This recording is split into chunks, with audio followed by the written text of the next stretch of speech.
प्रिय दर्शकों नमस्कार, मैं हूं डॉक्टर बृजमोहन लाल गुप्ता और आप सभी का फिर से एक बार स्वागत है आपके अपने चैनल आयुर्लेंस परिवार में।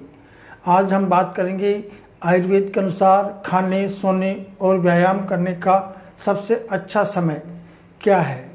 Ayurvedic lifestyle for healthy life. Ayurveda के अनुसार जागने का सही समय अंधेरे का आखिरी चरण है, यानी ब्रह्म मुहूर्त। ब्रह्म मुहूर्त का मतलब होता है दर्शकों लगभग 4 से 5:30 बजे तक का समय। अब आप में से अधिकांश लोग इस समय सीमा के बारे में पहले से ही जानते होंगे, लेकिन क्या आप जानते हैं कि हमें इस समय सीमा में क्यों जागना चाहिए। दर्शकों, इस समय हमारे शरीर में कफ दोष कम हो जाता है और वात दोष सक्रिय हो जाता है।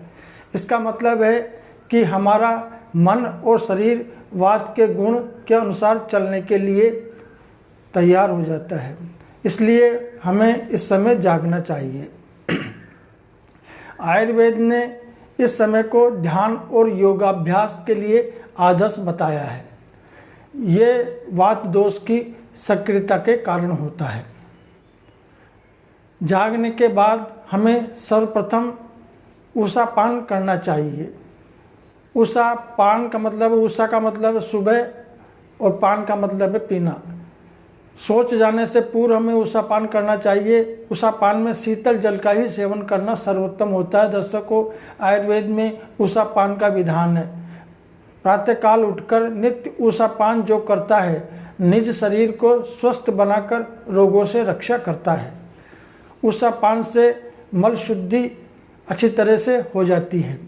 दूसरा, मल त्याग। ऊषा पान के पश्चात हमें शौच जाना चाहिए। प्रातःकाल सूर्योदय के पूर्व मल त्याग करना दीर्घायु प्रदान करता है। तीसरा है मुख शुद्धि। मल त्याग के पश्चात हाथ पैर आदि को शुद्ध करने के बाद आचमनम के द्वारा मुख को शुद्ध करना चाहिए। दर्शकों, ये क्रम से आपको अपनी दिनचर्या के बारे में बताया जा रहा है। चौथा है दंत धावन। दांतों की सफाई प्रातः एवं सायं दोनों सोने से पूर्व करनी चाहिए। पांचवा है जिह्वा निर्लेखन। दातुन के पश्चात जिह्वा के मेल को हटाने के लिए जिह्वा निर्लेखन की आवश्यकता होती है। छठा जो करना चाहिए हमको, गंडूस धारण। जो व्यक्ति दातुन, मंजन, टूथपेस्ट से दांतों को साफ करने में असमर्थ है, उन्हें तेल के गंडूस करने चाहिए, अर्थात मुख में तेल भरकर थोड़ी देर मुख में रखकर निकाल देना चाहिए। तेल को अंदर घुमाना चाहिए मुंह में। स्वस्थ व्यक्ति भी दातुन एवं जिह्वा निर्लेखन के पश्चात गंडूस धारण कर सकता है। सातवां है मूर्ख नेत्र प्रक्षालन। शीतोदक यानी शीतल जल से अपने मुख तथा नेत्रों का प्रक्षालन करना चाहिए। आठवां है अभ्यंग यानी मालिश। तेल अभ्यंग से मनुष्य में दीर्घायु को प्राप्त होता है तथा वृद्धावस्था में शरीर पर झुर्रियां नहीं पड़ती है। नौवां है व्यायाम, यानी अभ्यंग के बाद हमको शरीर में का व्यायाम करना चाहिए। व्यायाम शरीर का वह अभिष्ट कर्म जो शरीर में स्थिरता, बल वृद्धि करता है, शारीरिक व्यायाम कहलाता है। शरीर की आधी शक्ति के अनुसार व्यायाम करना चाहिए। तब तक व्यायाम बंद नहीं करना चाहिए जब तक हमारे बगल में पसीना नहीं आने लगे। 10वां व्यायाम के बाद हमको स्नान करना चाहिए। प्रतिदिन स्नान करना वैदिक दिनचर्या का एक आवश्यक अंग माना गया। दर्शकों, स्नान करने से शरीर शुद्ध हो जाता है, रोमकूप खुल जाते हैं, शरीर आलस्य तथा निद्रा रोग दूर होकर चित्त शांत हो जाता है। 11वां है स्नान के बाद हमको वस्त्र धारण करना चाहिए। दिनचर्या क्रम में विधिवत स्नान करने के बाद निर्मल वस्त्रों को धारण करने से शरीर में सुंदरता, यश और आयु की वृद्धि होती है।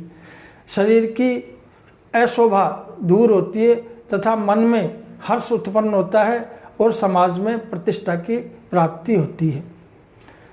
12वां है वस्त्र धारण करने के बाद हमको ध्यान करना चाहिए। जैसे शरीर को व्यायाम की जरूरत होती है दर्शकों, वैसे ही हमारे मस्तिष्क को भी व्यायाम की जरूरत होती है। और ध्यान हमारी बुद्धि को मजबूत बनाता है।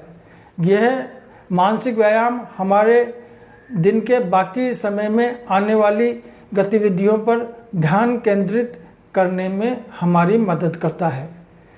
13वां हमको करना चाहिए इसके बाद नाश्ता। नाश्ता सूर्योदय के बाद ही करना चाहिए।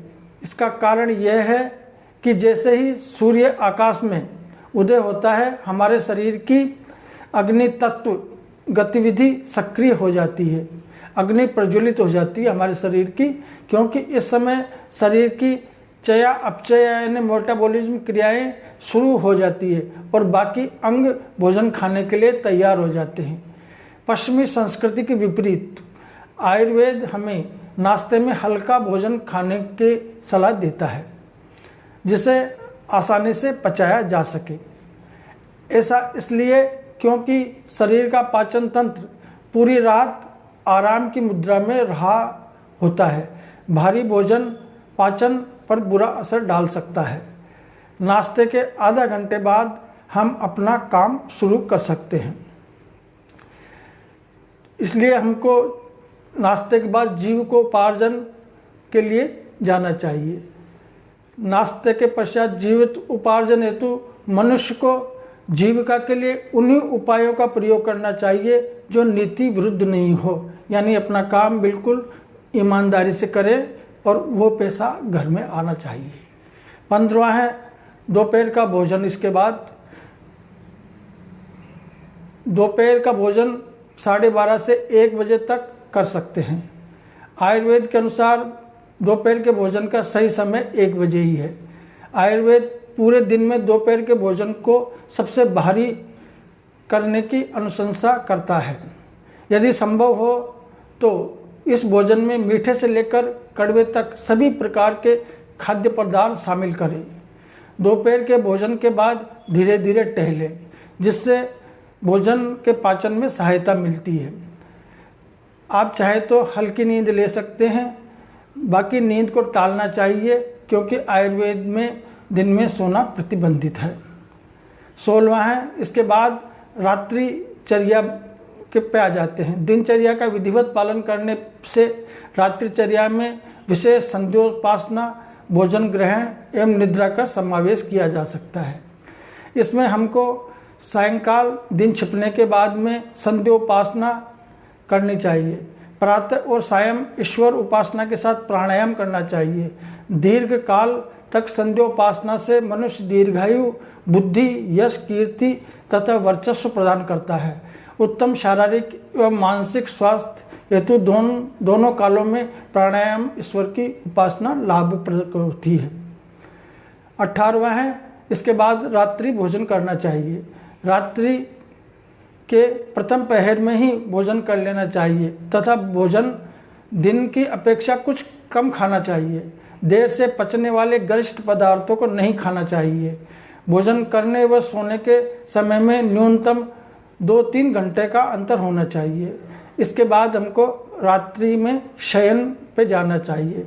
रात्रि में 10:30 बजे तक सो जाने का सबसे आदर्श समय होता है। दर्शकों, तंत्र को हमारे शरीर को शांत करने के लिए सोने से पहले पैर के तलवे की मालिश की जा सकती है।